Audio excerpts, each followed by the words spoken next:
ગોવર્ધન આ બધું ભગવાને સમજાવ્યું. ગોવર્ધન પર્વતની આગળ બધી સામગ્રી પધરાવવામાં આવી. બધી સામગ્રી મૂકી, તુલસીનું પત્ર મૂક્યું અને ભગવાનને ટેરો કર્યો, એટલે કે પડદો કર્યો.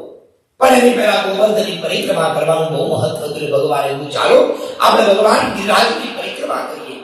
એટલે માથા પર ઘડા ભરી ભરીને દૂધ લીધું અને દૂધની પરિક્રમા શરૂ કરી. ભગવાને ગિરોળ લીધું અને તપ કરતા માર્યું અને એ ઘડામાં એક કાણું પાડ્યું, એટલે દૂધની ધારા બધી ત્યાંથી થઈ.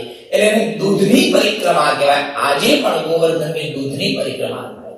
એક માટલું લેવાનું, એમાં નાનું કાણું પાડવાનું, એમાં દૂધ ભરવાનું અને દૂધનું માટલું લઈ અને ચાલવાનું. એટલે ધીરે ધીરે ધીરે દૂધની ધારા આખા જ ગોવર્ધનની દૂધની ધારાની પરિક્રમા થાય. એક પરિક્રમા 3 પ્રકારે પરિક્રમા થાય: 7 કોષની, 12 કોષની, 20 કોષની, 84 કોષ. અલગ અલગ પરિક્રમા છે. જેને જીવ થાય એવી કરવાની. પહેલાના જમાનામાં લોકો ચાલીને કરતા, કોઈ લોકો દંડવત પરિક્રમા કરે. એક જગ્યાએ ઉભા દંડવત કરે, એક પથ્થર મૂકે, ત્યાંથી બીજું દંડવત કરે, પથ્થર મૂકે. આવી દંડવતી પરિક્રમા. હું એક મહારાજનું ઓળખું, એ સત દંડવતી પરિક્રમા કરે. એક જગ્યાએ 100 દંડવત લગાવે, પછી આગળ. આ પરિક્રમા એને 9 મહિને પૂરી થઈ. બોલો જય શ્રી કૃષ્ણ. કેટલી કરી, કેટલા દંડ કરતા હશે દિવસમાં, કેટલા દંડવત કરતા હશે. માંડ 4 પગલા ચાલી શકે એક દિવસમાં. બહુ પ્રેક્ટિસ થઈ તો 15 પગલા ચાલે, 500 દંડવત કરે.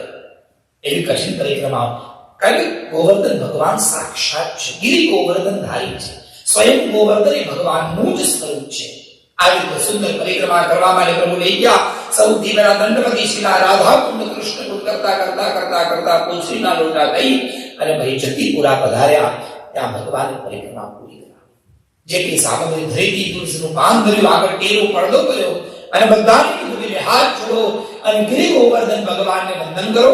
હે ગિરિરાજ પ્રભુ, તમે આ બધી સામગ્રી આલો. 2 ભગવાન છે, ધ્યાન આપજો.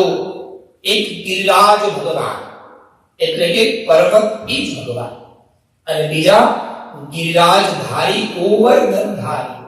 ગોવર્ધન એ પોતે પણ ભગવાન છે. અને જ્યારે કૃષ્ણ ભગવાન એ ગોવર્ધનને ધારણ કરે તેને ગોવર્ધન ધરણ કહેવાય, અને ગિરિરાજ ધારી કહેવાય, અને શ્રીનાથજી કહેવાય. શ્રીનાથજીનું આખું નામ છે શ્રી ગોવર્ધનનાથજી. એટલું મોટું બોલતા ના આવડે એટલે 2 શબ્દ થઈ ગયા શ્રીજી. શ્રીજી બાબા શ્રીનાથ, શ્રી ગોવર્ધનનાથજી, કોઈ શ્રીનાથજી, કોઈને શ્રીજી બાબા. પણ જ્યારે એમને ગોવર્ધનને ધારણ કર્યો તો ગિરિરાજ ધારી બને છે. પણ અહીંયા તો કેવલ ગોવર્ધનની પૂજા, ગોવર્ધન પર્વતની પૂજા કરી. ભગવાનને સુંદર માળા ભરી, મોગરાની માળા પહેરાવી, માથે પાગ પહેરાવી અને બધી સામગ્રી આગળ ધરી. એક તુલસીનું પાન મૂક્યું અને ભગવાનને જમાડ્યા. પડદો આડો કર્યો અને જોયું તો સ્વયં ગોવર્ધન ભગવાન એ બધી સામગ્રી ખાવા લાગ્યા. ટોપલા ભરી ભરીને ગોવર્ધન ભગવાન જમે. બધાએ ગોવર્ધનને જમતા જોયા. એટલે કોઈ એક વાત કહું, આ ગોવર્ધન તો આપણા કનૈયા જેવો જ લાગે છે. એવી જેની આંખો છે, એવા જેના વાળ છે, એવું જેનું મસ્તક છે. બંનેમાં ભેદ નથી.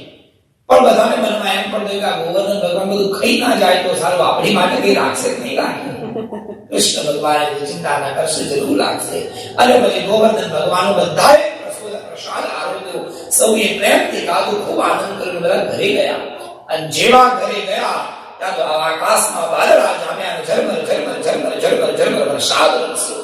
બધા રાજમાં કનૈયા બા. દર વખતે ઇન્દ્ર ભગવાનનું યજ્ઞ કરો અને માર 2 મહિને વરસાદ આવે. આજે ભાઈ એવી કૃપા કે તે ગોવર્ધન પૂજા કરાવી. આજે પૂજા અને તુરંત ફળ. કેવો વરસાદ વરસે છે, કેવો આનંદ. બીજા દિવસે તો બહુ વરસાદ વરસે, લોકોને બહુ આનંદ. વાહ, પહેલો વરસાદ સારો પડે તો હવે ચિંતાની આખું વર્ષ પાણી મળશે. બીજા દિવસે વરસાદ, ત્રીજા દિવસે વરસાદ, ચોથા દિવસે વરસાદ. ઇન્દ્રએ કહ્યું જાઓ, એટલો બધો વરસાદ વરસાવો કે આખું વ્રજ પાણીમાં ડૂબી જવું. એટલો બધો વરસાદ પડ્યો. 5 દિવસ સુધી બધાએ કનૈયાના વખાણ કર્યા. અને 6થા દિવસે બધાએ સ્ટેટમેન્ટ બદલી નાખી. બોલો જય શ્રી કૃષ્ણ. અમે તો ના પાડતા હતા, આના કીધું કરાય જ નહીં. બહુ હોશિયારી કરતા હતા. લો, ઇન્દ્ર ભગવાન હવે નારાજ થયા. આ કુવામાં પાણી ભરાઈ ગયા, પૂર આવ્યા. હવે કરશો શું? ગયા કૃષ્ણ પાસે. કૃષ્ણ, હવે તું કે શું કરવા? આ ઇન્દ્ર નારાજગી નહીં તો શું? સુકો દુકાળ નહીં તો લીલો દુકાળ પડશે. કૃષ્ણ ચિંતા ના કરશો. જેની પાસે આપણે ગયા હતા એના જ શરણમાં જઈએ, એ જ આપણને બચાવશે. એક વાર આ જાઓ, गिरिराज की शरण में અને પછી બધાને ગિરિરાજની શરણમાં લઈ ગયા. બે હાથ જોડી કૃષ્ણે ગિરિરાજ ભગવાનને પ્રણામ કર્યા, વંદન કર્યા અને પલભરમાં એક નાનકડો છોકરો એક ફૂલ હાથમાં લઈને એવી જ રીતે કૃષ્ણ ભગવાને આખો પર્વત બે હાથ ઊંચો કર્યો. દુનિયા જોતી રહી, વિશ્વાસ ના આવે એમ કરી આખો ગિરિરાજ પર્વત બે હાથમાં ઊંચો કર્યો. આવી જાઓ બધા પર્વતની નીચે અને ઉભા રહી જાઓ. જોતજોતામાં આમ હવામાં એક ફૂલ ઉડાડીએ એમ ભગવાને ગિરિરાજ પર્વતને હવામાં ઉડાડ્યા અને એક આંગળી પર ધારણ કરી દીધો અને એક હાથ ભગવાને કમર પર કર્યો. આવી જાઓ બધા જ ગિરિરાજના નીચે બધું સારું થશે. બધી ગાયો, કેટલી ગાયો 9 લાખ ગાયો તો નંદ બાબાની અને કેટલી 18 લાખ ગાયો તો કૃષ્ણાનુજીની રાધાજી. બધી ગાયો વચ્ચે વચ્ચે ભગવાન આજુબાજુમાં ગોપાંગનાઓ થતા ઉભા રહી ગયા અને ઉપરથી મુશળધાર વરસાદ પડશે. એટલો વરસાદ પડશે, એટલો વરસાદ પડશે. 7 દિવસની ભગવાન એક આંગળી પર આખું ગિરિરાજ ધારણ કરી ઉભા રહ્યા. અત્યાર સુધી પ્રભુના બહુ જ બધા નામ હતા. કોઈ એને ગોપાલક કહેતા હતા, કોઈને ગોવાળ કહેતા હતા, કોઈને માખણ ચોર કહેતા હતા, કોઈ એને બંશીવાદક કહેતા હતા. આવા અનેક નામોથી બોલાવતા હતા. જ્યારે કૃષ્ણએ, જ્યારે કનૈયાએ, જ્યારે લાલાએ એક ગોવર્ધન પર્વતને કચ્છની આંગળી પર ધારણ કર્યો એટલે આપણા ઠાકોરનું એક બીજું નામ બોલાયું ગયું, ગિરિરાજ ધારી. બોલીએ ગિરિરાજ ધરણ